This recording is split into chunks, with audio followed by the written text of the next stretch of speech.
Yes, I'm still alive.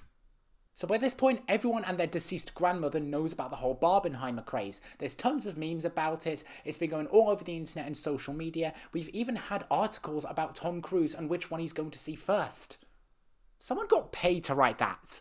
Two movies, drastically different in tone, coming out on the exact same day. I've heard stories about people who went to see both of them on the same day, one after the other, and they weren't the same person again after they saw them. I, however, had to see them 4 days apart because of railway issues and life kept getting in the way. Which is why I'm uploading this ages after the meme has reached its peak. Good luck trying to get views there, mate. So what were these movies like, and did they live up to the hype? Let's start off with the movie that I saw first, which was, of course,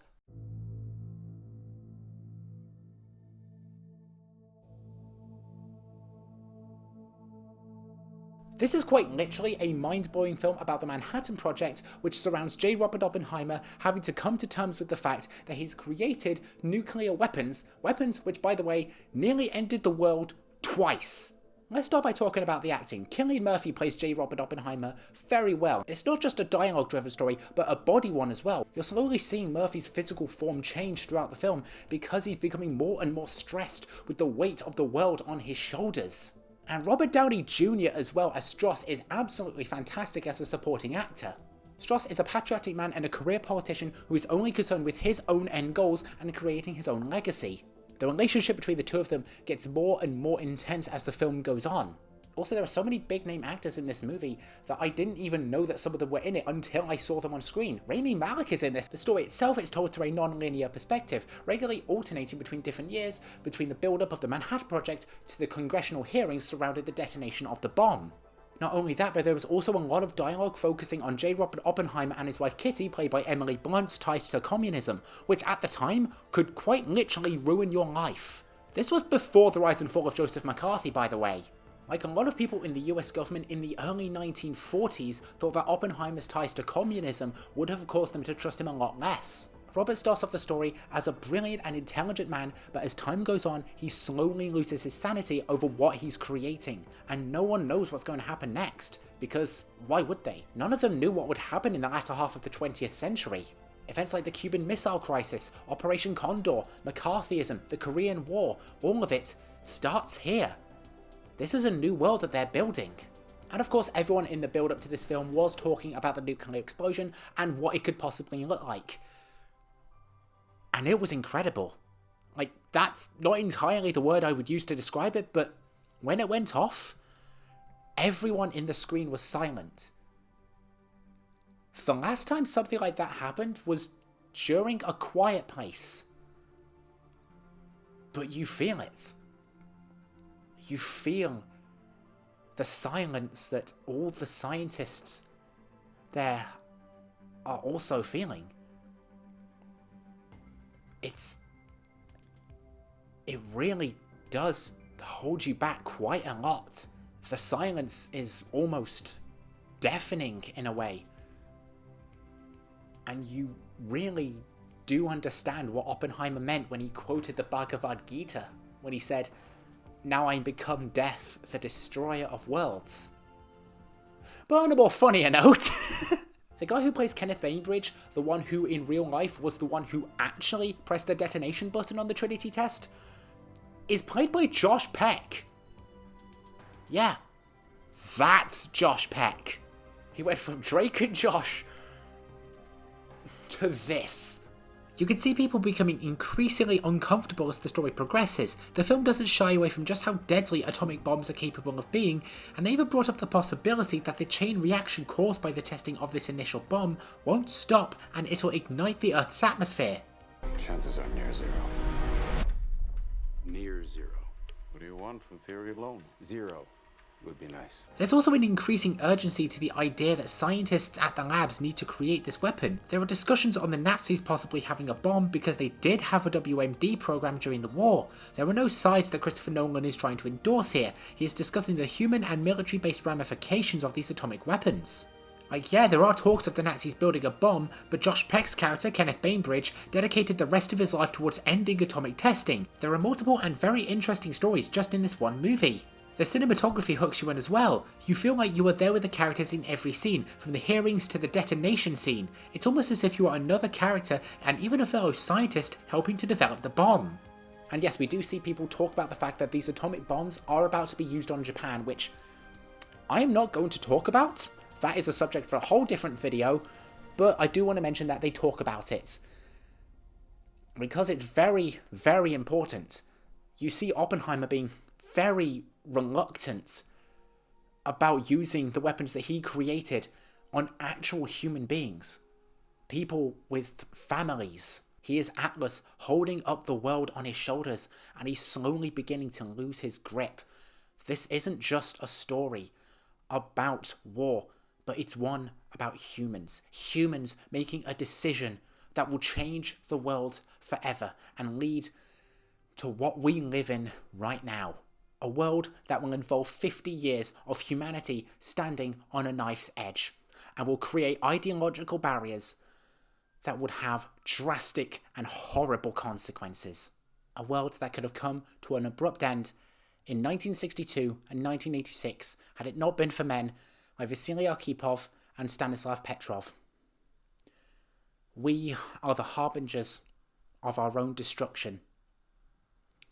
We could end the world at any moment, most likely by accident, as it has been predicted on more than one occasion, using weapons that have the ability to destroy a city in a mere matter of moments. And it all ties back to a group of people in early 1940s New Mexico, and a man who created the future that we live in today.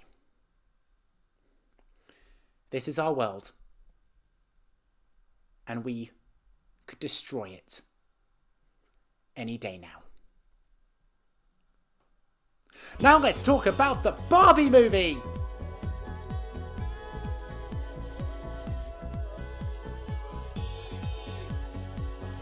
Oh boy, this was a wild ride. This film was written and directed by Greta Gerwig, who previously did Little Women and Lady Bird, a film that I absolutely love and I think was my number 2 on my best of 2018 list. Margot Robbie plays the main stereotypical Barbie in this movie, and she is running a happy and joyous, supposedly, Barbie world. There are many different Barbies in this world as well, not just the one played by Margot Robbie. There's Mermaid Barbie, Diplomat Barbie, Dr. Barbie. Take a shot for every time I say Barbie in this video. You will know what mortality truly means. It's the same thing with the Kens as well. You have Beach Ken, played by Ryan Gosling, as well as stereotypical Ken and tourist Ken, and so on with all the other Kens. Also take a shot every time I say Ken. Margot Robbie's character is leading a world by Barbies and for Barbies in what appears to be a very matriarchal society where women are running the show. Stereotypical Barbie is supposed to be very happy and friendly most of the time, however she suddenly starts experiencing thoughts of depression, existential crisis, and even death. So she has to go out into the real world with Ken to find the people who are responsible for making her feel this way, and she comes across Gloria and Sasha, a mother and daughter whose personal life issues might be the cause of Barbie's problems. And when she gets there, she discovers that women are treated as less than equal simply for going about their daily lives, and that men are often unaware of the effects that the patriarchy has on women because they've been the ones who've been running things since basically the dawn of time.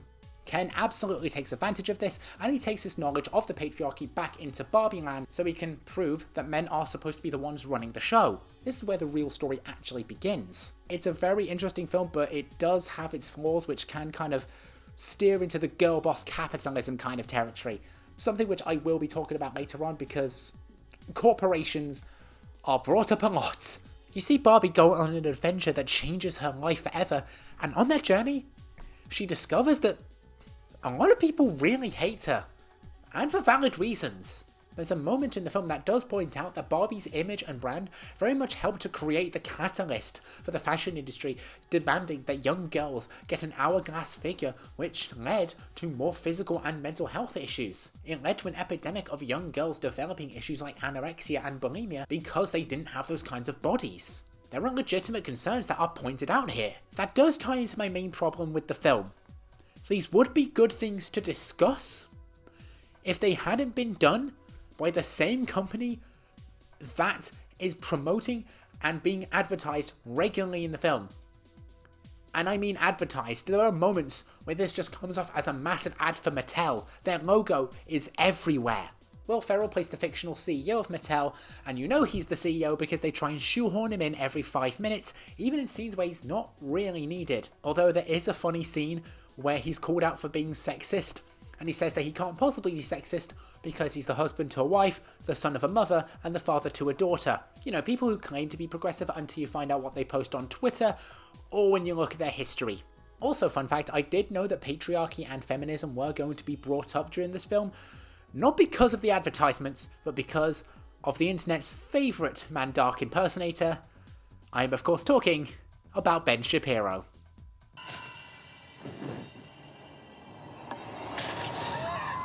Let's say, hypothetically, I am a Barbie girl.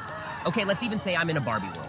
Right, so in this scenario, I would obviously know from personal experience that life in plastic is fantastic. Now with that being said, there are a couple moments that are this film's saving grace, like when Gloria is giving a speech about how women can't stand up for themselves because they'll be seen as loud, but if they don't, they'll be seen as prude and attacking other women, which is a very good point.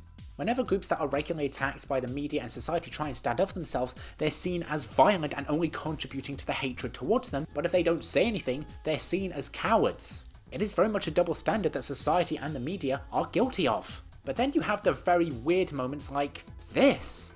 Alright, Ken, you're on. Let's beach off. Anyone who wants to beach him off has to beach me off first. I will beach both of you off at the same time. But you don't even know how to beach yourself off. How are you gonna beach both of us Of off? course I It know how doesn't to- make sense. Ken? And Why are even you beach getting yourself off. emotional? You're gonna beach Come both on, of us Bobby. off. Nobody's gonna beach anyone off.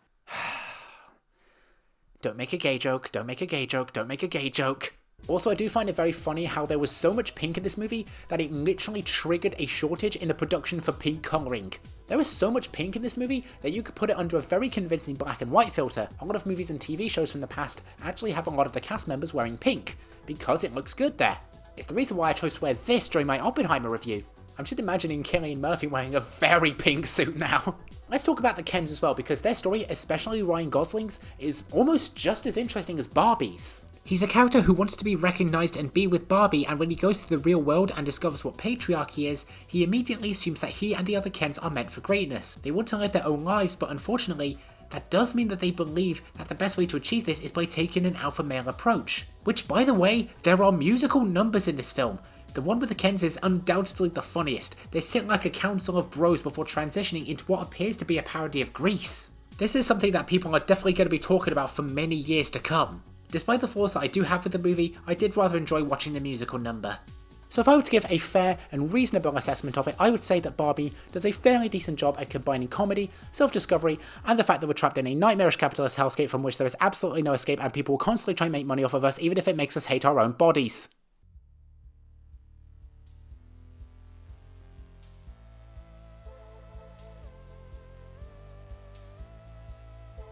I previously mentioned I didn't see both of these movies on the same day like a lot of other people did, but even then, it was still probably the weirdest cinematic experience of my life. They're not the greatest films I've ever seen in theatres. A Quiet Place and Everything Everywhere All at Once still hold those titles for me, but I still had a fun time nonetheless. God damn it. I'm nearly at the end of this, come on. The sheer difference in look and plot between these two stories, and the fact that they came out on the same day at the same time, makes you think that it's absolutely no wonder why people were so captivated by this. You've got Oppenheimer realising that he's just given humanity the power to destroy itself, compared to Barbie, who's going on a wild adventure of self-discovery and having to fight the patriarchy along the way, in a film that could also really be considered to be an ad for Mattel. So yes, it was a very weird experience, just like it was promoted to be, and when people say that they weren't the same, again after watching both of them back to back, I do fully understand. I've never seen two drastically different movies so close together before. So overall, as a film fan, I would say it was a pretty fun time, despite their flaws. Alright, let's see what the next Barbenheimer style event is.